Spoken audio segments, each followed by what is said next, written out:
예, 할렐루야. 하나님께서 오늘도 여러분들에게 복 주시기를 원하십니다. 옆에 분들 바라보시면서 이렇게 오늘 한번 선포하겠습니다. 복이 있을 것입니다. 한번 선포하겠습니다. 복이 있을 것입니다.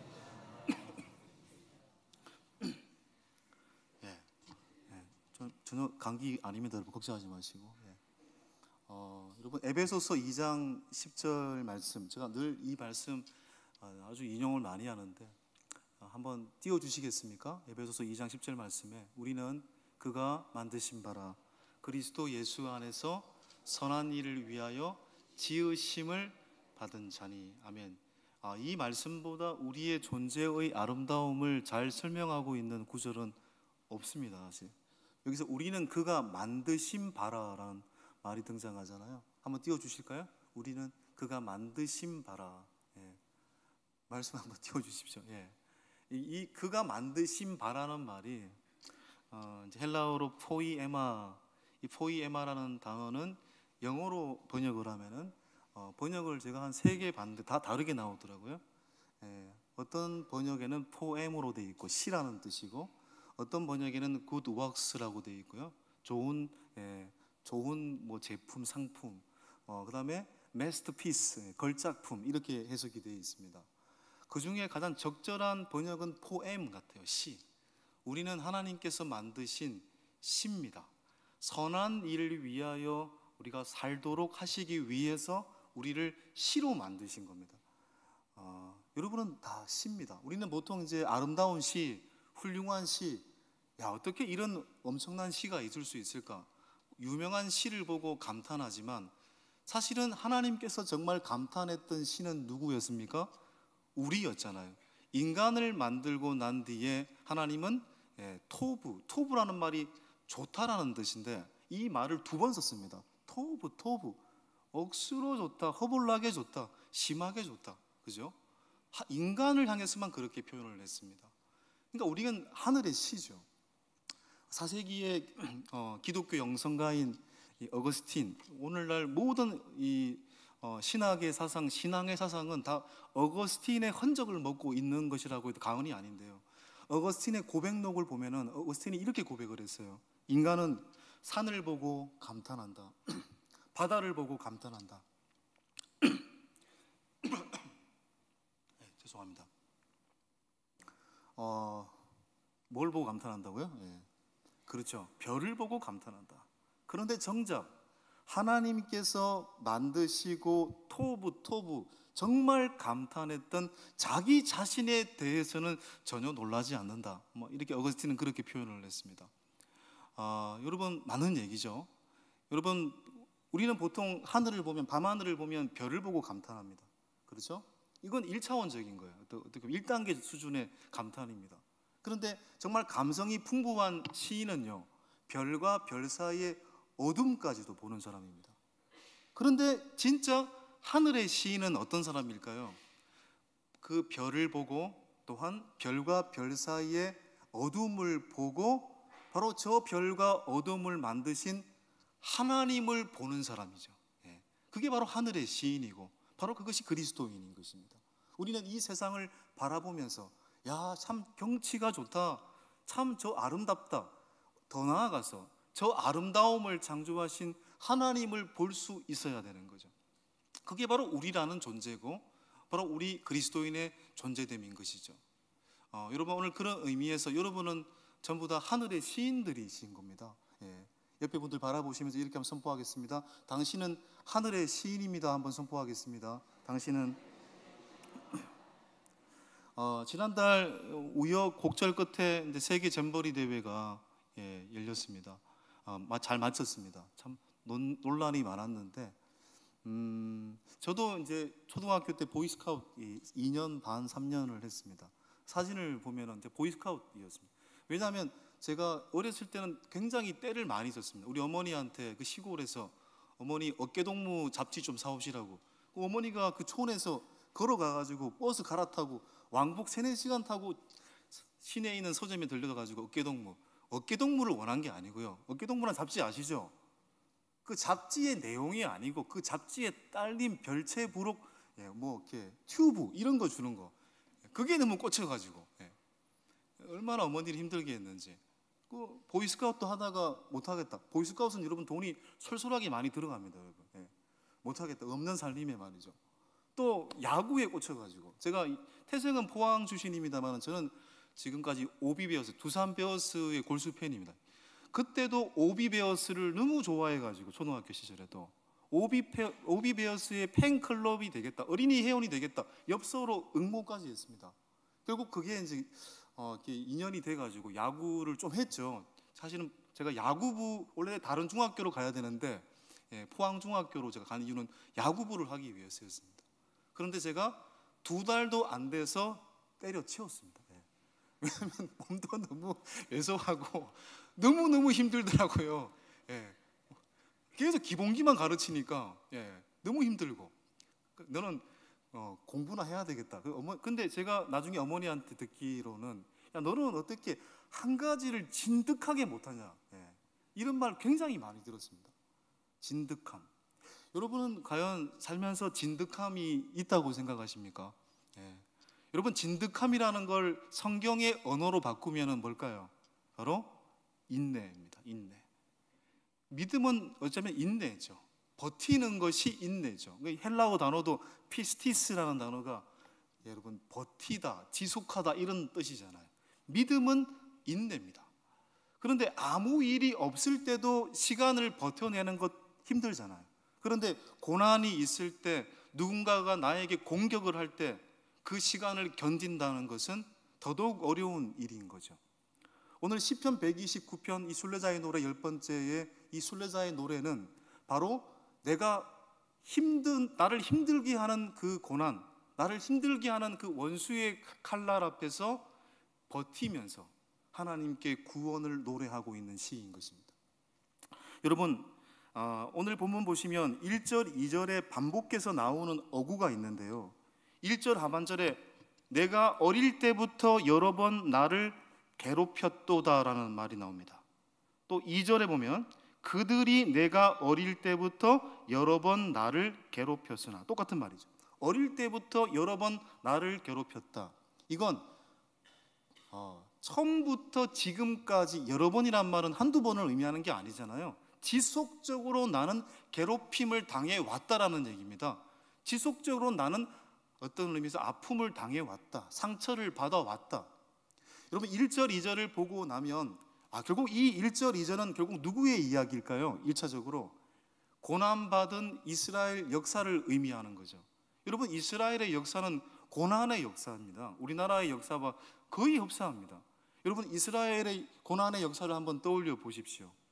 여러분, 애굽이란 나라, 이집트에 몇 년 동안 압제를 당했습니까? 400년 이상 압제를 당했습니다. 여러분, 이집트에 압제를 당했을 때는요, 육체의 고난이었어요. 바벨론 포로 70년은 영적 정신적인 고난이었지만 이 애굽의 고난은 고된 노동, 하루에 18시간씩 노동하고, 여러분 또 심지어는 바로 왕이 때로는 미쳐가지고 히브리 민족의 번성함을 두려워해서 남아를 학살하기도 했잖아요. 그런 고난을 당했잖아요. 그리고 또 그렇게 기적적으로 애굽에서 탈출해서 구원을 받았지만 그들에게는 40년 동안의 광야 생활, 풀 한 포기 물 한 모금 없는 광야에서 생활한다는 것이 얼마나 어려운 일입니까? 그러나 하나님의 은혜로 가나안 땅에 들어갔습니다. 그러나 가나안 땅에서 하나님 말씀에 불순종해서 어떻게 되었습니까? 나라가 두 나라로 갈라지게 되고 북이스라엘은 아수르에, 남유다는 바벨론에 의해 멸망을 당하죠. 그리고 바벨론에 의해서 멸망을 당하고 바벨론 유배 70년 생활, 고난의 역사입니다. 그들은 특별히 바벨론 포로 70년 생활을 했을 때는 이제 우리 완전히 망했다고 생각했습니다. 우리 이제 끝났다, 이제 더 이상 희망이 없다라고 생각했습니다. 3절을 보시면은 그들의 고난의 어떤 그 깊이가 어떤 깊이인지를 이야기하고 있는 구절인데, 3절 시작. 밭가는 자들이 내 등을 갈아 그 고랑을 길게 지었도다. 저는 이제 수십 번 얘기한 것 같은데요, 제가 고등학교 3학년 때 제가 수능 1세대니까 제가 1차, 2차를 다 쳤습니다. 8월 20일 날 수능 1차를 치고 11월 16일 날 수능 2차를 쳤는데 제가 주일날 이제 그때 고3 때도 반사를 했기 때문에 주일날 학교를 갈 수가 없죠. 비평준화 지역이니까 주일날도 학교를 나오라고 했거든요. 안 나오면 그냥 두드려 맞습니다. 그런데 8월 20일 날이 수요일인가 목요일이었는데 그 주일, 전주일은 선생님이 저한테 하소연하시더라고요. 이번만은 나오자. 이번만은 나오자. 야, 내일 다음 주가 시험 아니냐. 근데 제가 주일날 당연히 안 나갔죠. 안 나갔더니 월요일날 선생님이 정말 열받아가지고 소리치고 결국 저를 나오라고 하더라고요. 그 운동장을 뛰래요. 제가 쓰러질 때까지 31바퀴 뛰었습니다. 그래서 우리 어머니가 이렇게 제가 걷지를 못하니까 제대로 고소를 하니 많이 그런 일이 벌어지기도 하고. 근데 진짜 육체적으로 그때 힘들었어요. 아, 이게 진짜 죽는 거 아닌가. 믿지 않는 우리 부모님들은 저를 전혀 이해하지 못하고. 정말 오늘 3절을 보니까 딱 그 시절이 생각이 나더라고요. 근데 저는 뭐 그 정도는 아니겠습니다만은 이스라엘의 고난의 역사는 마치 농부들이 마치 땅에 깊은 고랑을 파듯이 대적자들은 이스라엘의 등을 마치 여러분 갈고리로 등을 긁고 있는 거죠. 이 얼마나 고통스러운 고난 상처입니까? 특별히 이 3절을 보시면 400년간의 애굽의 노예살이가 생각이 납니다. 그렇죠. 고된 노동, 18시간의 빡신 노동, 그 다음에 히브리 남아를 학살하고 그런 것들이 생각이 납니다. 그런데 그 고난 속에서도 중요한 사실은 이스라엘은 망하지 않았습니다. 궁극적으로 이스라엘은 결국 궁극적으로 멸망하지 않았습니다. 왜? 이유가 뭘까요? 이유가 4절에 나와 있잖아요. 망하지 않는 이유는 4절 시작. 여호와께서는 의로우사 악인들의 줄을 끊으셨도다. 그렇죠. 하나님께서 그 원수들의 줄을 어떻게 해요? 두 동강 나게 하셨기 때문입니다. 여기 보면 4절에 가장 중요한 단어가 끊으셨도다라는 말입니다. 이게 현재 완료형입니다. 현재 완료형이 뭐냐면 과거의 사건이 현재까지 영향을 미치고 있다는 겁니다. 과거에 하나님이 이스라엘 백성들의 원수를 두 동강 내셨다라는 것은 지금 우리와 관계없는 사건이 아니라 지금도 여전히 유효하다라는 것입니다. 지금도 예수 그리스도 안에 있는 자에게는 원수가 이미 박멸되었다라는 것을 말하고 있는 것입니다. 여러분, 사실 이 약속은요 창세기 3장 15절부터 나온 약속이에요. 여러분, 그 아담과 하와 또 여러분 뱀에게 여러분 그 저주 아닌 저주를 이야기할 때 여러분 창세기 3장 15절 한번 볼까요? 특히 뱀한테 한 얘기죠. 악한 마귀 뱀한테. 시작. 내가 내 후손도 여자의 후손과 원수가 되게 하리니 여자의 후손 예수님은 내 마귀의 머리를 상하게 할 것이요 너 마귀는 그 예수님의 발꿈치를 상하게 할 것이니라 하시고. 여러분, 예수님은 마귀의 머리를 박멸합니다. 머리를 박멸하면 끝난 거죠. 이건 부활을 의미하는 거잖아요. 마귀는 고작해야 예수님의 뭘 잡았다고요? 발꿈치를 상하게 할 뿐이다. 발꿈치 상하게 한다고 결정적입니까? 이건 십자가를 의미하는 거죠. 최초로 십자가와 부활의 복음이 담겨졌다고 해서 이 창세기 3장 15절을 원시복음이라고 부릅니다. 이미 원수는 박멸되었다라고 이미 선언하셨습니다. 여러분, 이 고백은 우리에게도 유효한 거죠. 여러분, 바울도 예수를 믿고 난 뒤에 얼마나 많은 고생을 당했습니까? 바울의 고생담을 담고 있는 고린도후서 11장 23절 이하를 보면은 여러분, 바울은 40에 하나 감암매를 5번 맞았대요. 여러분, 40대 맞으면 죽는 겁니다. 근데 죽기 직전 39대를 5번 맞았습니다. 3번 퇴장으로 맞았고 일주야를 깊은 가운데 지냈고 타고 가던 배가 파손당하기도 했고 또한 산을 넘다가 강도를 만나기도 하고 일주야를 깊은 가운데 지나고 먹지도 못하고 줄이고 헐벗고 춥고 엄청난 고생은 다 당했잖아요. 바울이 감옥에 갇히기도 했고 그리고 감옥에 갇혀서 그는 순교를 당하기도 했죠. 그런데 결국 그것이 바울을 박살내지 못했습니다. 오히려 바울의 앞길을 막지 못했습니다. 이유가 뭘까요? 고린도후서 4장 8절에서 10절입니다. 시작. 우리가 사방으로 우겨쌈을 당하여도 쌓이지 아니하며 답답한 일을 당하여도 낙심하지 아니하며 박해를 받아도 버림받지 아니하며 거꾸로 트림을 당하여도 망하지 아니하고 우리가 항상 예수의 죽음을 몸에 짊어짐은. 10절 상반절이 핵심이잖아요.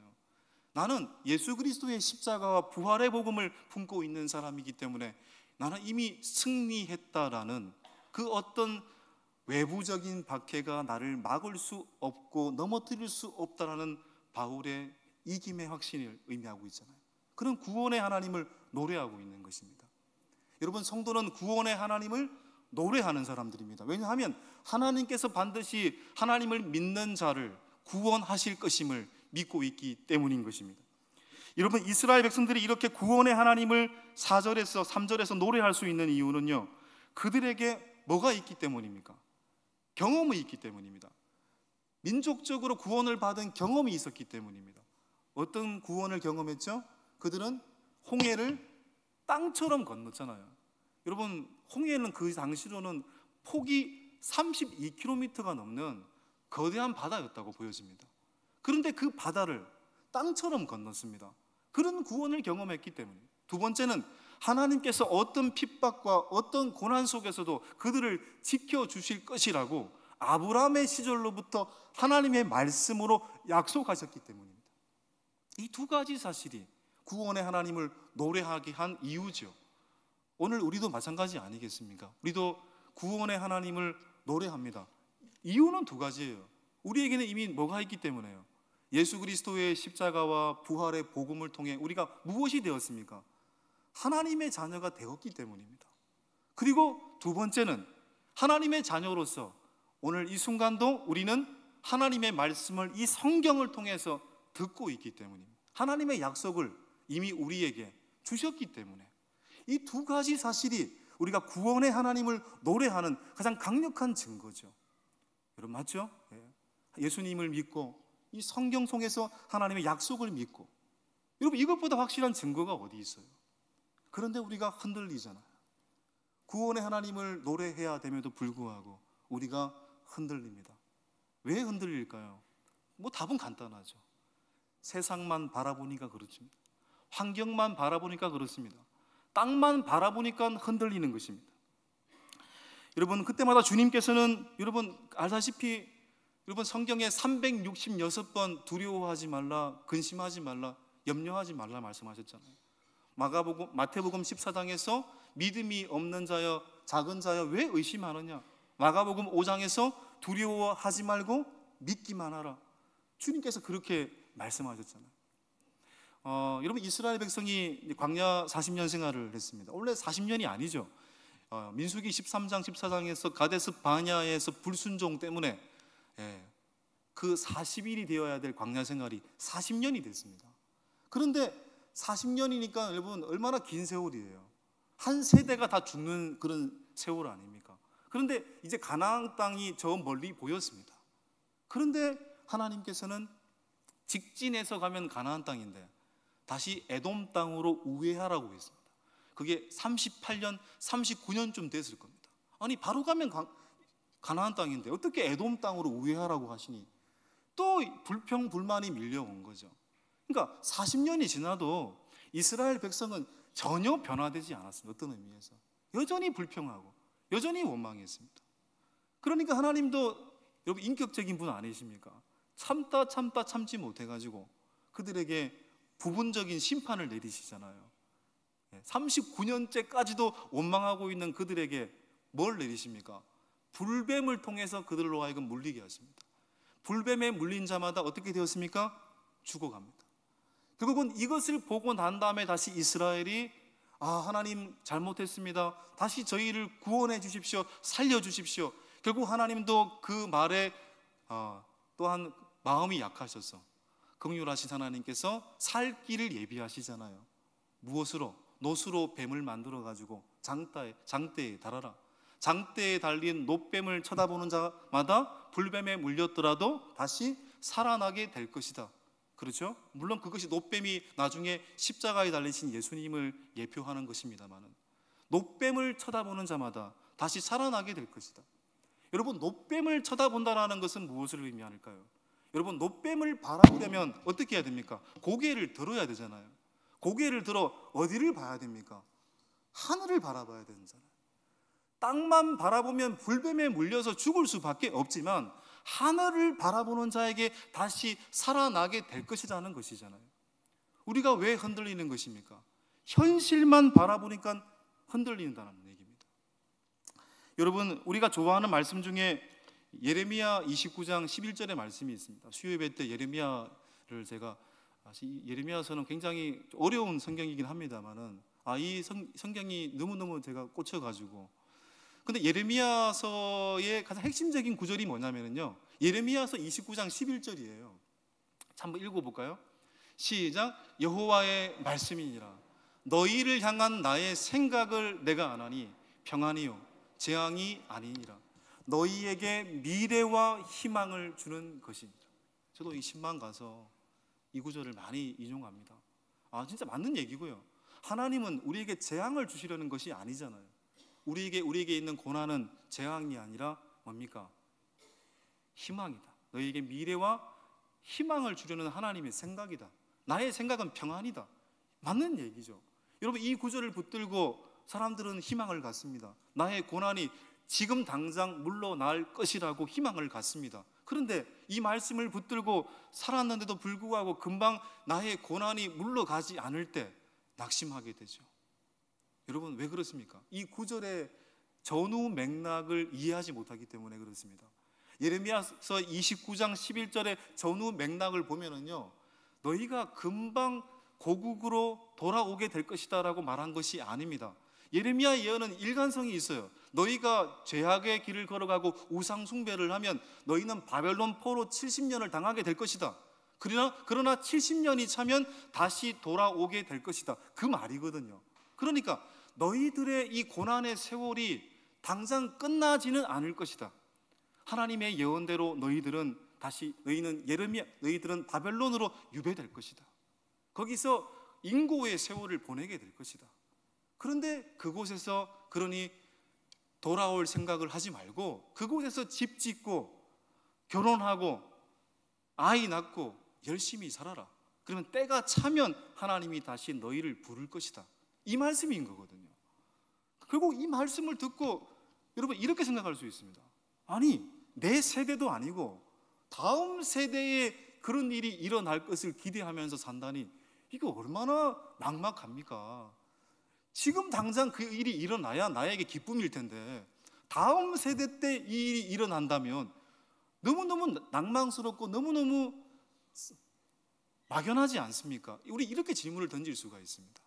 근데 여러분, 우리는 고국으로 돌아온다는 게 여러분 기쁨이 아니에요. 중요한 사실은 하나님은 이 말씀 속에서 한 가지를 분명히 말씀하고 계십니다.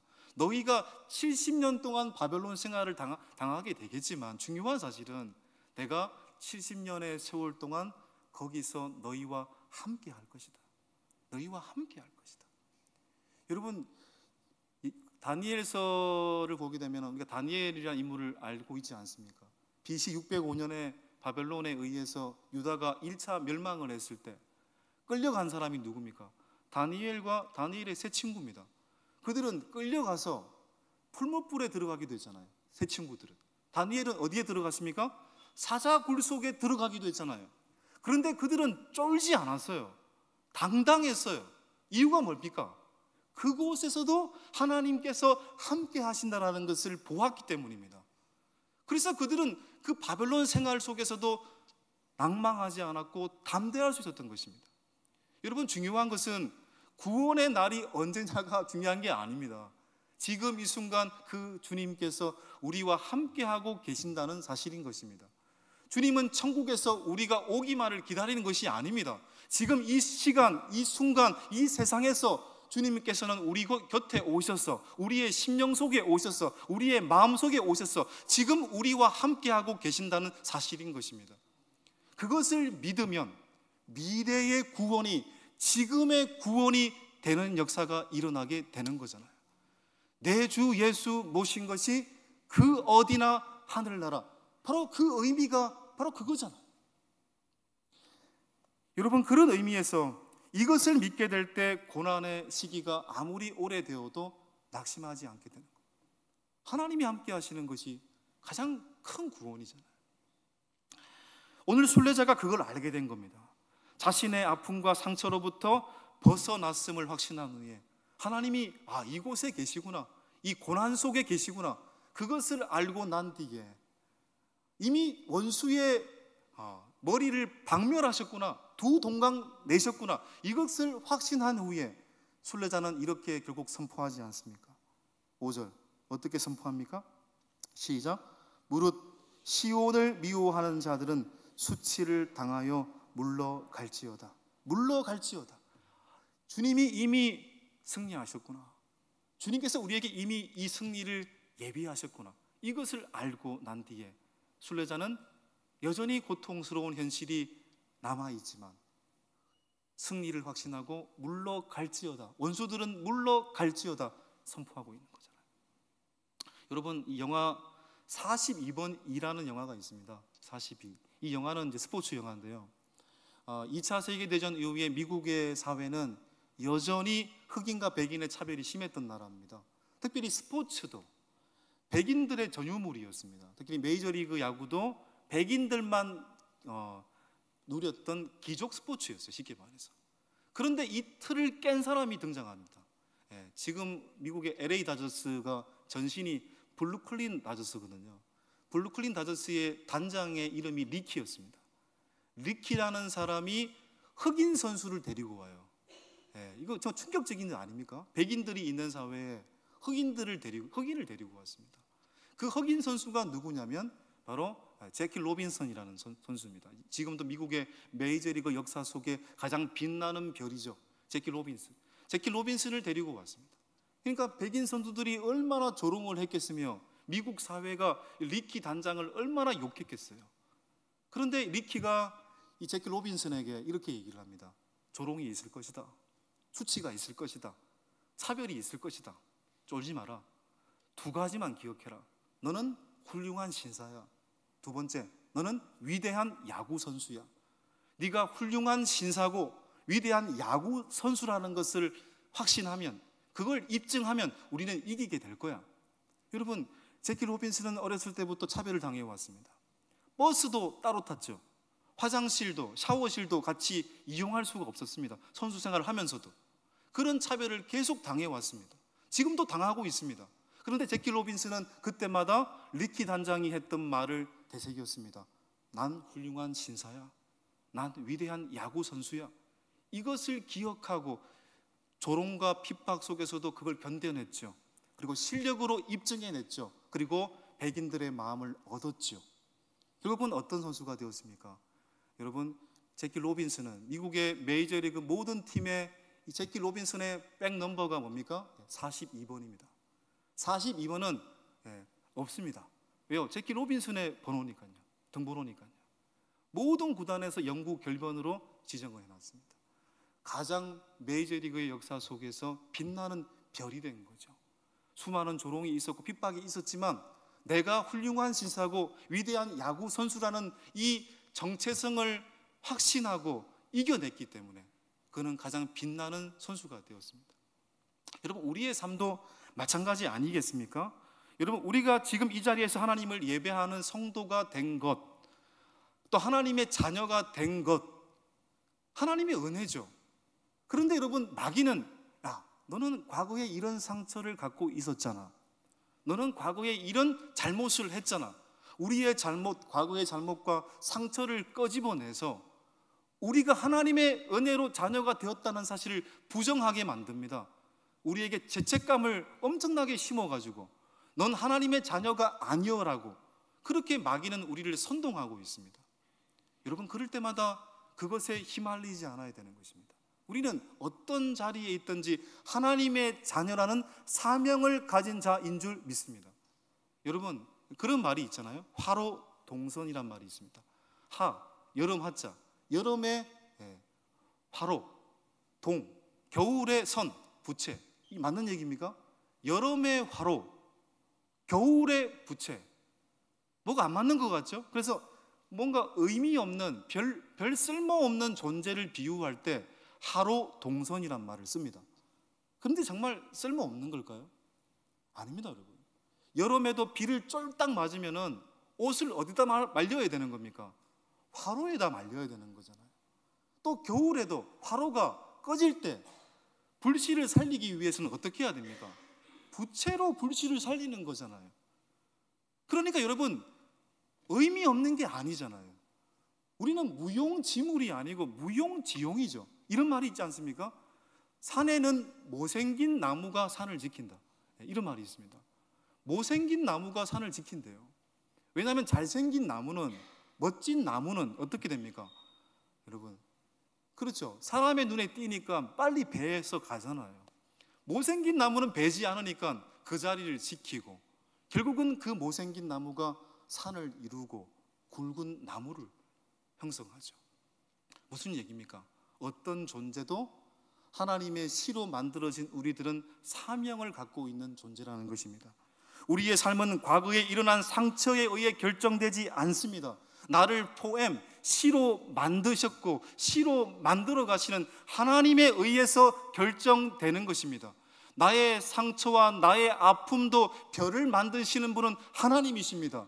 하나님은 우리의 상처보다 더 크고 우리의 아픔보다 더 긍휼이 많으신 분이신 거죠.